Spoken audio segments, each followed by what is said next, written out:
क्रांती news, आवाज सर्वसामान्यांचा। महात्मा फुले विद्यालयात गुणगौरव सोहळा संपन्न। फुले सामाजिक व सांस्कृतिक शिक्षण मंडळ संचालित महात्मा फुले विद्यालय व कनिष्ठ महाविद्यालय सिंदेवाई येथे संस्थेचे संस्थापक नरेंद्रजी ढोले यांच्या 89व्या वाढदिवसानिमित्त विद्यार्थ्यांचा भव्य गुणगौरव सोहळा पार पडला।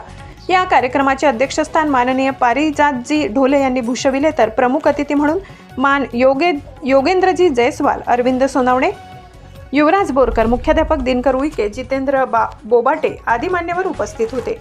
शैक्षणिक, सांस्कृतिक, क्रीडा, कला व बौद्धिक क्षेत्रात उल्लेखनीय कामगिरी करणाऱ्या विद्यार्थ्यांना प्रशस्तीपत्र व नरेंद्र ढोले गुणवंत पुरस्कार ट्रॉफी देऊन सन्मानित करण्यात आले। यावेळी पाहुण्यांनी मार्गदर्शन करताना सांगितले, मेहनत, संघर्ष आणि चिकाटीमुळेच यश मिळते। आव्हानांना सामोरे जा आणि आयुष्यात नावलौकिक मिळवा। सांस्कृतिक कार्यक्रमात विद्यार्थ्यांनी लावणी, आदिवासी नृत्य, शिवाजी महाराजांचा पाळणा, मंगळागौरी गीत, कोळी नृत्य आणि रिमिक्स सादर करून उपस्थितांना मंत्रमुग्ध केले।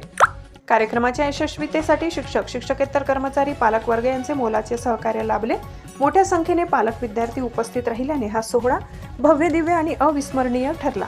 अमान कुरेशी, महाराष्ट्र क्रांती न्यूज, चंद्रपूर। अशाच नवनवीन बातम्या पाहण्यासाठी आमच्या महाराष्ट्र क्रांती न्यूज या YouTube चॅनलला लाईक करा, सबस्क्राईब करा आणि बेल आयकॉनला प्रेस करा।